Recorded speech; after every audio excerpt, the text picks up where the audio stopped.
Powered by the Montana Television Network.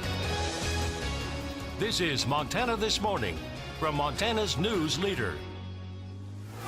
Good morning. Thanks for joining us today. I'm Justine Stewart. And I'm Louis Storch. Hopefully having a good start to your Wednesday, halfway through that work and school week, Justine. Yep, getting there. Getting there. And overall, I mean, for January, not bad this week as far as temperatures go. It's been so warm. Yeah, a lot of 40s, a lot of 40s out there. Yep. We've been seeing some upper 30s in a lot of areas. And as this next system moves in, instead of all snow, once again, like we've been talking about, rain and snow for the valleys, snow showers for the mountains. So we'll get into all this as we move throughout the morning here. First, though, here's your forecast headline. So we have weak high pressure for today. This means we can't rule out some valley fog, and then clouds will be increasing in front of the stronger system that moves in early tomorrow morning. First in northwestern Montana, bringing anywhere from rain, snow to even some freezing rain first in northwestern Montana early tomorrow morning before it all turns to rain. And then we are looking at all snow showers for the mountains. And then active weather behind this looks to set up as cooler temperatures and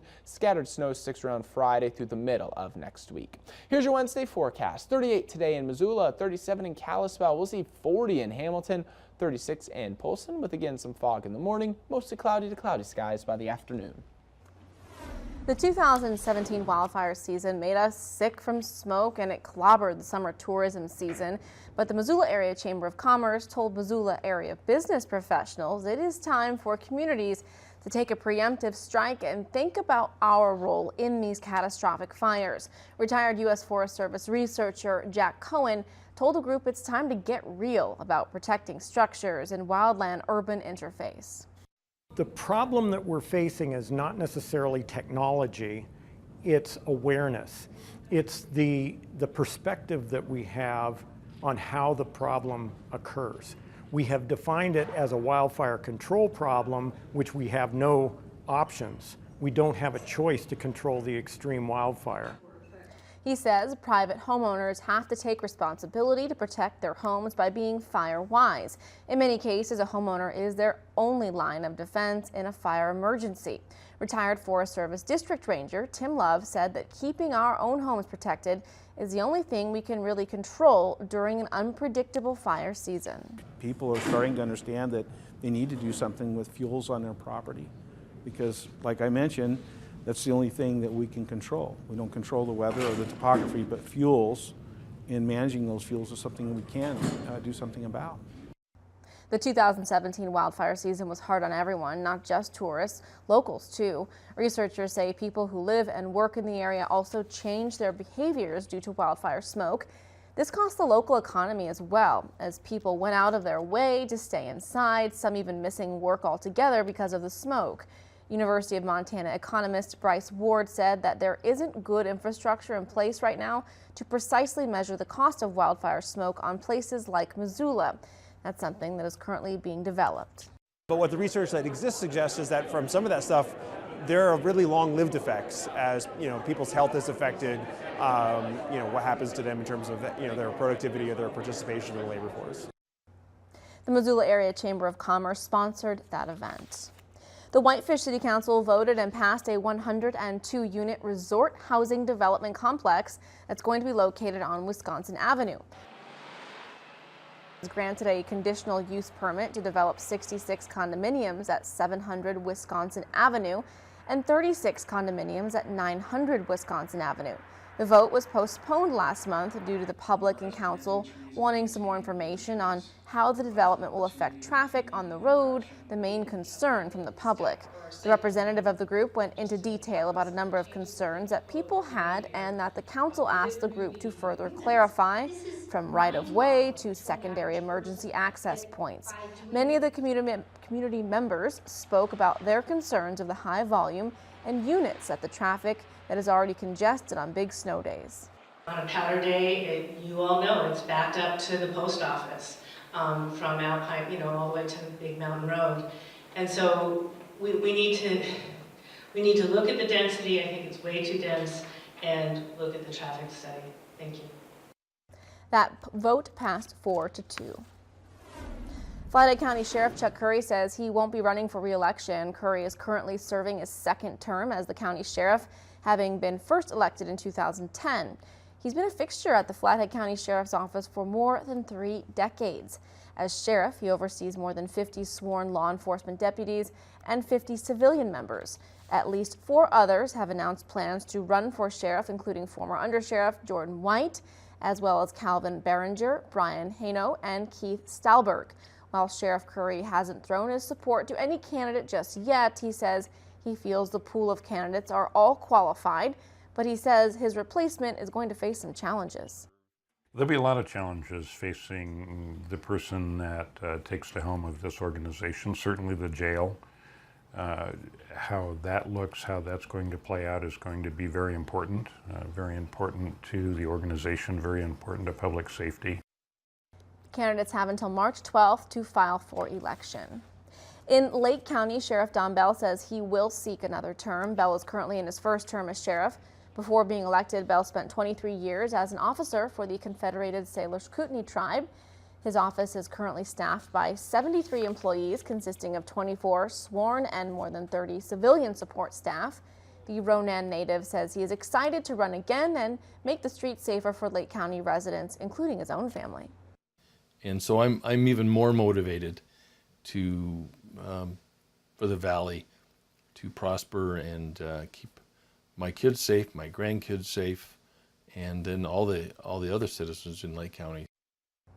Bell says one of the biggest issues facing the county is the outdated and overcrowded justice system. A majority of members on a panel assigned to designate national landmarks and historical sites bailing out now. The National Park System Advisory Board is a federally chartered board tasked with advising the Park Service on issues ranging from protecting specific sites to addressing climate change in park units. 9 of the 12 board members suddenly quit, saying they've been unable to meet with Secretary Zinke since his appointment a year ago. Board Chair Tony Knowles wrote in a letter that the board has stood by waiting for a meeting to continue the partnership as prescribed by law. He said the panel's requests to engage have been ignored. Interior spokeswoman Heather Swift had said earlier that more than 200 boards and panels attached to the department have restarted, but many are still waiting for their charters to be reviewed and renewed by the Trump administration. Glacier National Park officially sets a new visitation record. The final report on park visitation from the National Park Service shows over 3.3 million people went through the park gates in 2017. That's a solid 10% increase over the previous year. The park passed 3 million visitors in September, even with the fire season cutting access on the west side of the park. The new record wasn't unexpected, though. For the first time in Glacier's history, more than 1 million people came through the gates in the month of July. Thinking about that many people coming to the park and coming to this area in such a short time period. No other big Western national park has seen 1 million visitors in a month. So not Yellowstone, not Yosemite, not the Grand Canyon. So that was pretty significant. Concession stays were up almost 10% in the park's lodges and hotels. Overnight stays, though, in tents and RVs, which represent a bulk of Glacier's visitors who remain in the park on a more than day trip, was off, likely due to those fire closures on the west side. Another winter storm headed to the northeast after hitting southern states with snow, ice, and freezing rain. In Kentucky, traffic was backed up yesterday for miles after several tractor trailers and a bus were involved in a crash. And in parts of Texas, roads remained icy all day long. The winter storm system is expected to bring snow and bitter cold temperatures as far north as New England today. And the U.S. Geological Survey says a meteor lit up the skies across Michigan Tuesday night. Many residents in the area reported seeing that fireball and hearing a loud boom, while others captured it on social media. The meteor was also spotted in several other states and Canada. All right, time to send on over to Lewis. He's got your forecast this morning.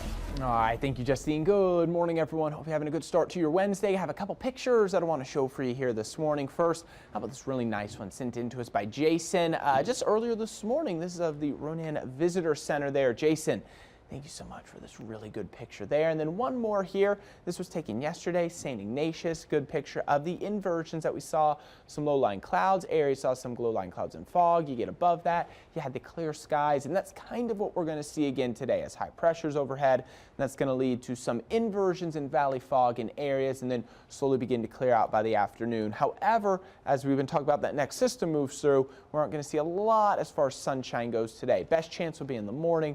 more clouds will be increasing during later on today. Quick look at your temperatures: 14 Cedar Lake, 22 Phillipsburg, 25 Hamilton, 22 right now in Missoula. We're at 28 Kalispell, 22 Thompson Falls, 30 waking up this morning in Troy. So let's go ahead and talk about your Hamilton hour-by-hour forecast. What a beautiful photo.